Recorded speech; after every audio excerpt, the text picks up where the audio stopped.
Pangangampanya sa social media, kailangan na nga bang i-regulate? Sa lawak ng impluwensya ng social media, mayroon pa ring gray area sa limitasyon ng paggamit ng platform lalo na sa pangangampanya sa eleksyon. Maaring makaapekto sa pagbuo o pagkasira sa imahe ng isang kandidato ang maling paggamit sa teknolohiya lalo na sa pagpapakalat ng fake news at manipulated content. At para sa nalalapit na 2025 midterm election, balak ng ating Commission on Election o COMELEC ang i-regulate ang social media at artificial intelligence.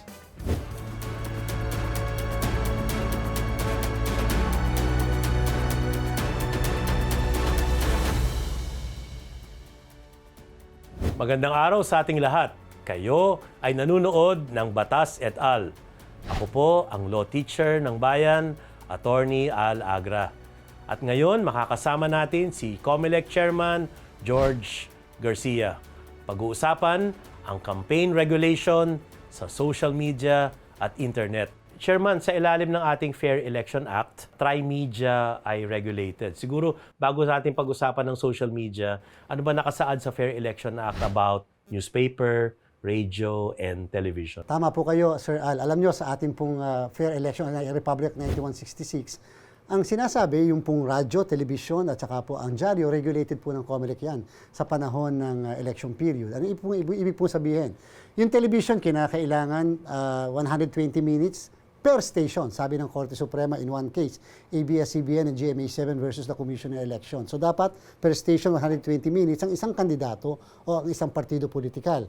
Sa ating pang radyo, sabi po ng batas, kinakailangan more or less, pwede 90 minutes per station ang isang kandidato o isang partido politikal. Sa dyaryo naman, of course, yung kalahating page at saka yung one page. Kaya lang, dapat din pong maintindihan ng mga kababayan natin na bagamat merong 120 minutes per station, per istasyon, at 90 minutes per station sa radyo, ay ito po'y limitado naman, Sir Al, nung pong pwedeng magastos lang ng isang kandidato. Ang sabi po ng batas, pwedeng gumastos ang isang kandidato lamang sa kampanya during the period ng campaign ng 3 piso per registered voter kung meron po siyang partido. Pero kung siya po ay independent candidate, wala po siyang partido, siya po ay pwedeng gumastos ng 5 piso.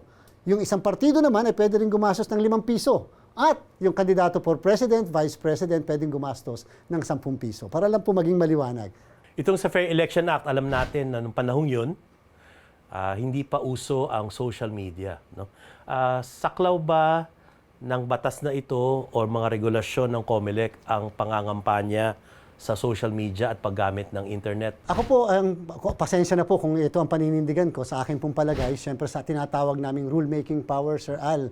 Ang COMELEC po kasi, sabi ng saligang batas, sabi rin ng Korte Suprema, ay napakalawak ng kapangyarihan, lalo pat ito ay pagpapatupad ng batas patungkol sa eleksyon, plebisito, referendum at initiative. Amin po yan. So maaaring ang yung batas ay wala, pero minsan papasok naman yung kapangyarihan namin to ensure an honest and credible election, pwede kaming mag-regulate. Ako naniniwala ako na kaya at pwede namin i-regulate ang social media. Bagamat, ito po maliwanag wala po tayong social media regulation in the Philippines. Hindi yan saklaw ng Fair Election Act? Wala po kasi po alam niyo po, laging may issue po patungkol sa freedom of expression and freedom of speech na kapag ka daw yung nilimit, ni-restrict ang social media, ay mababiolate daw po. Kahit sa Amerika, Sir Al, yan ang problema. Meron bang proposal, panukala ang COMELEC sa ating Kongreso sa usapin ng pag-amyenda, pag-expand ng Fair Election Act? Yes po, Sir Al. Alam niyo po, hindi naman po namin sinasabi na i-regulate ang buong social media sa lahat ng tao. Ang sinasabi po namin, pag ikaw ay nag-file ng candidacy bilang isang kandidato, ikaw po ay pumapayag na i-regulate ang sarili mo bilang isang kandidato. Hindi po ito absolute na karapatan. Kaya nga po kahit yung paglabas nila sa TV, sa radyo, sa dyaryo, regulated namin. Nagsasabit pa nga po mga istasyon sa COMELEC ng kontrata at inaalam namin kung ilang minutes lalabas halimbawa sa mga advertisement yung mga kandidato. Pero when it comes to social media po, yan po yung problema natin. Kaya wala po talaga tayong batas patungkol po dyan hanggang ngayon. Alam natin naglipa na ang fake accounts, fake post, mga troll. Ano ang balak ng COMELEC sa usapin ng mga ito? Ang inyong pong lingkod, Sir Al, ay nag-propose, alam ko pong medyo ito ay madaming magre-raise ng kanilang mga kilay, ay nag-propose po tayo na i-ban ang AI at saka po yung deepfakes. Alam ko naman po, hindi nyo pwedeng i-ban ang buong AI. Pero gusto ko po magkaroon ng debate sa buong bansa patungkol sa bagay ito. Lalo na ang deepfakes. Isipin mo, nagsasalita ka, mukha mo, itsura mo, boses mo, yung pala, hindi ikaw. So ang sa akin, para sa akin, that's misrepresentation. At tapos meron pa tayong mga fake na accounts. Yung mga mayayamang mga kandidato, 20 na accounts, may fake pa. Pagkatapos, yung isang mahirap na kandidato, isa lang. Hindi pa ba ang purpose ng COMELEC, Sir Al, is to equalize everything, equal opportunity for all. Yung iba, 20, yung isa lang, dahil yun lang ang kaya niya. Bakit natin napapayagan ng ganon? Dahil nga po sa kawalan ng umiiral na batas at patakaran. May sulat na nga po sa atin ng Meta, at hopefully po, pati X, pati po TikTok, dapat po makausap namin, pumasok sila sa isang kasunduan sa COMELEC. Sapagkat ang problema po natin dito ngayon, Sir Al, pag po may gusto kang ipa-take down, magre-request ka po sa kanila, 3 buwan na, 4 na buwan, hindi pa na-take down, nasira ka na, natapos sa eleksyon, hindi pa na-take down, baka naman pwede sa pamamagitan ng pakikipag-usap sa kanila at baka pwede kami mag-promulgate ng guidelines na susundin nila. Pag hinag-request dapat ang COMELEC, lalo pa to equalize everything, sana on the same day matanggal man lang yung mga sa accounts, yung mga ganyang klaseng mga PR. Kung sakaling hindi sila pumayag sa ganong kasunduan, anong pwedeng gawin ng COMELEC? Alam niyo, hindi po ba sa totoo lang, yan po yung loophole ng ating batas ngayon, Sir Al. Nakakalungkot dahil ang COMELEC ang number 1 regulatory body when it comes to election. Tayo dapat ang nangungunang-una sa pagre-regulate ng ganyan. Pagkatapos makikiusap tayo sa private entities. Parang hindi ko po mapaniwalaan yon. Alam niyo po, nitong task force namin kontra bigay, inubliga namin ang mga platform na dapat magre-report sila sa amin at hindi nila papayagan ng massive na pagpapadala ng pera. Alam niyo, sumunod sila. Pati ang Bangko Sentral ng Pilipinas at saka po ang ating pong Anti-Money Laundering Council. Ang aming pong hope dito po sa issue ng social media, sana po, hindi naman po maitali, pero sana po sumunod lang sila at pakisamahan po kami at sana pagtulong-tulungan natin ang laban at issue patungkol po dito. Chairman, alam naman natin na maraming mga kandidato, even mga celebrities, meron silang endorsement arrangement, marami mga vloggers, marami mga content creators. No? Pwede rin ba siyang ma-regulate ng ating Commission on Election? Ako po naniniwala, Sir Al, yes. Sapagkat napaka-unfair naman, nare-regulate mo ang TV, radyo, dyaryo. Pagkatapos nare-regulate mo mga artista kapag ka nag-i-endorse, pinapasubmit mo yung mga kontrata nila. Pagkatapos yung mga influencers, yung mga content creators, hindi namin alam. Kung milyon-milyon pala nagagastos doon, ibig sabihin nakakaligtas sila doon sa 3 piso o 5 piso as the case may be. So sa aking palagay, yun po yung loophole ng batas, pero hindi pwede po na hindi mare-regulate ng Commission on Election. Bagamat, again, talaga pong napakaluwag, napaka-loophole pa po yan. Yan nga ipagdidibatihan pa. Ayaw ko po muna magbigay ng pinal, Sir Al, na statement para dyan sapagkat siyempre magkakaroon po kami ng usapan, yung forum na tinatawag at yung po ay upang makapaglinang kami ng guidelines patungkol sa social media talaga. Paano mare-regulate ang mga influencers? Pwede ba talaga namin mapakumpel sila na mag-submit sa amin ng mga ginagastos ng mga kandidato sa social media? So yan po yung mga pag-uusapan at ang hope namin, at least lahat ng sektor, lahat po ng mga interest groups, lahat po ng stakeholders, mga abogado ay makapagbigay ng kanilang opinion tungkol sa bagay na ito. Magiging bahagi ba yan ng SOSE, yung Statement of Contributions and Expenditures, itong mga vloggers, content creators? Yes, Sir Al, ipipilit po natin na dapat makasama yan. In fact, Sir Al, para din sa kaalaman ng mga kababayan natin, for the first time, amin pong ilalathala ang lahat ng SOSE ng mga kandidato sa susunod na eleksyon. Ibig sabihin, hindi nyo na kinakalamang hingi pa, meron na kaming gagawin, isang dedicated na website para nakikita natin magkano ginastos, sino ba ang nagbigay, saan ba ginamit yung pondo, at talaga bang makatotohanan yung pinagamitan niyan. Gagawin po natin yan para po issue ng transparency, Sir Al. At ako naniniwala, walang issue ng data privacy sa bagay na yan. Sa usapin ng Certificate of Candidacy, balak niyo ba ring ilathala yan sa website ng COMELEC? Dapat lang po, Sir Al. Alam nyo, lakas loob po natin gagawin yan sapagkat sa paniniwala natin, wala naman pong violation ng data privacy. Bakit? Required po ng batas eh.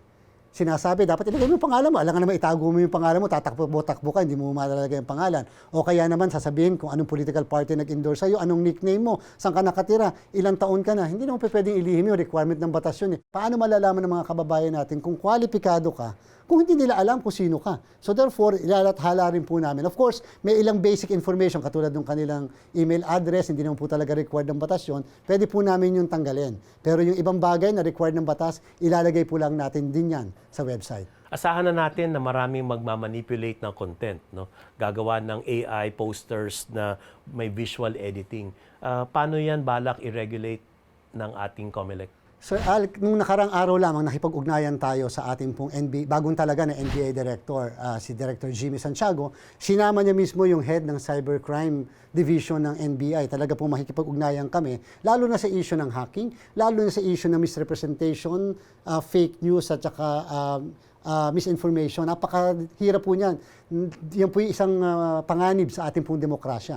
Isipin nyo, itong sinasabi, tinitira ni integridad ng eleksyon, wala pa kami magawa. O kaya naman, yung isang tao, isang kandidato ay masyado ng hinahamak, wala ka nang magawa. Hindi po pwedeng ganyan. Dapat ang kapangyarihan na sa Commission on Election, so long as may due process na ibinibigay tayo sa lahat ng pwedeng ma-involve dito. Balak nyo rin bang i-trace yung authorship ng mga post na to, manipulated content? Yes po, Sir Al. Gagawin po natin yan. Ito nakaraang araw lamang, diba? Nakaraang linggo, ang daming nahuli ng NBI ng mga nag-conduct ng hacking. So yan po, kaya na pala nila, meron pala sila namang kakayanan. So talaga makikipag-ugnayan tayo ng mahigpit sa NBI, sa DICT, Sir Al, at sa ating pong National Telecommunication Commission. Therefore, babala po ito sa mga kakandidato o yung mga nasa likod ng mga kandidato na sana medyo matakot-takot naman tayo kapag kami ganyang banta na pwede kayo matrace. Di ba sa ibang bansa, Chair, bawal ang TikTok? Ayaw ko po muna, Sir Al, na bigyan ng pinal na konklusyon na statement yung bagay na yan. Depende po sa mapag-uusapan. Alam nyo, yun po yung mapagmamalaki ko na maganda sa ating commission ngayon. Yung tinatawag po natin na open governance. Yung dapat nakikinig muna tayo sa sinasabi ng lahat and then tsaka tayo maglilinang, magkakaroon ng sarili nating guidelines. So, sana po dumating tayo sa point na ganyan. Yung kasi po mayroong hindi nakakapag-TikTok. Meron naman, may minuto may TikTok. Chairman, sa mga balak ng COMELEC sa usapin ng social media, AI, kailan nyo balak gawin ito? Ito ba'y in relation to the 2025 election? Dapat lamang po, Sir Al, na mahabol natin to patungkol sa 2025 national and local elections. Sapagkat, alam niyo po, madami na nagrereklamo. Matagal na po, kahit nga po kayo, minsan nag-file kayo sa COMELEC ng isang petition, hindi kasi maliwanag kung yung bowler, yung mismong caps, yung may pinapayagan kasi malabo po yung ating batas eh.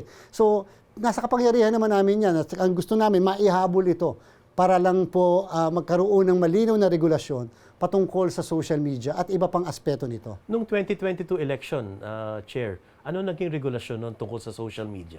Wala po. Kinakailangan mag-submit lamang sa amin ng social media na ginagamit. Yung mismo mga kandidato, yung mga accounts. So, halimbawa, may 2 kang account, sasabit po sa amin. Kung may 10 kang account, sasabit po sa amin. Pero I will be honestly tell you, paano namin mare-regulate yun o paano namin mamomonitor yun? Kung meron po tayo na kalahating milyon na kandidato sa 18,281 na posisyon na meron available sa isang national and local election, tapos yung 500 na yan, Sir Al, ay may tig sa 10 na accounts, that's 50 million na social media accounts. Siguro naman po, hindi na mahirap ispilingin na napakahirap i-monitor yung 50 million na accounts. Chairman, paano natin ma-fact check ito mga lumalabas na sa social media? Alam nyo, Sir Al, dyan po namin kailangan ng tulong, lalo na po ng ating pong regular media, ng television, radyo at sa ating pong mga dyaryo. May mga fact-checkers po kasi sir. At saka siyempre, yung ibang institusyon, katulad na rin po ng Lente, PPCRB, NAMFREL, Participate. Malaking tulong po sila sapagkat sila po nagbibigay, pati nga po yung Right to Know Right Now ni Ma'am Malumang Ahas, nagbibigay sila ng tulong upang magkaroon ng fact-checking. Kasi nga po talagang, isipin nyo, isang araw bago mag-eleksyon, pwede maglabas ng kasinungalingan laban sa isang kandidato sa pamamagitan ng social media at wala kang magawa. Isipin mo, si Atty. Al Agra, nag-i-endorse ng isang kandidato isang araw bago mag-eleksyon at pagkatapos mukha niya, itsura niya, buka ng bibig kanya. Yung pala hindi siya. Paano pa maididinay yung bagay na yung kung isang araw lumabas yun sa mismong social media? Kaya kinakailangan po mabilis na kilos, pero dapat may mabilis na action din, Sir Al, ang ating po mga social media platform. Hindi pa pwedeng may fact-checking tayo, sinabi natin mali ito, pero pagkatapos wala namang corresponding action sa mga platform kasi otherwise, useless po yung lahat ng ginagawa nating fact-checking. Sa issue ng censorship or government interference no sa privacy, no? Anong masasabi mo doon, Chair? Alam niyo po kasi para sa akin yung issue ng censorship, yan po ay isa sa mga tinalaga rin ng ating Korte Suprema na limitasyon sa tinatawag na freedom of expression or freedom of speech. Tama naman po. Kaya lang, siyempre po, lagi lang po tayo may pinagbabasihan at meron pong criteria at requisites para ma-regulate sa pamamagitan ng tinatawag na censorship. At napakadami na pong desisyon ng Korte Suprema na ibinaliwala yung mga regulasyon na nagre-regulate o nagse-censor dahil yan daw po ay violasyon. Sa atin po ganito. Sa akin pong palagay, kung ang pag-uusapan ay pag-regulate, pag-censor ng lumalabas sa social media patungkol sa eleksyon, hindi naman po siguro absolute yung karapatan doon, Sir Al. Sa akin pong palagay, pwede naman po talagang ma-regulate yan. Eh, ang amin po, gagawin po namin yan, then let anybody question before the Supreme Court. Handa naman po ang inyong Commission on Election. Kung sabihing mali kami, fine. Pero paano po kung sabihin ng Korte Suprema tama kami? Para maayos lang po natin ang ating halalan. Chair, ano ang mensahe ninyo para sa publiko, sa mga kandidato, sa mga botante, sa darating na May 2025 elections? Maraming salamat, Sir Al. Lagi po kayong tututok sa programang ito sapagkat nandito ang kaalaman para po sa ating lahat sa pagpatungkol sa eleksyon.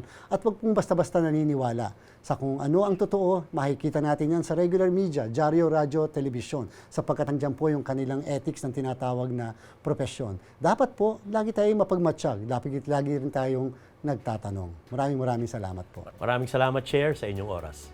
At more power to COMELEC. Maraming salamat po.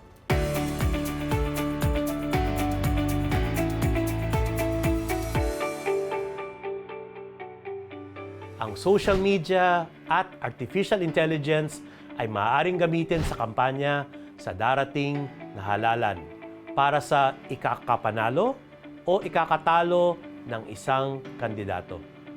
Walang batas na nagbabawal o nagpaparusa sa paglabag ng mga regulasyon ng COMELEC ukol sa paggamit ng social media. Hindi nito ibig sabihin na pwede natin linlangin ang taong bayan. Obligasyon natin maging totoo. Salamat sa COMELEC sa pamumuno ni Chairman Garcia sa kanilang mga reforma. Maraming salamat sa patuloy na pagsuporta sa Batas et al.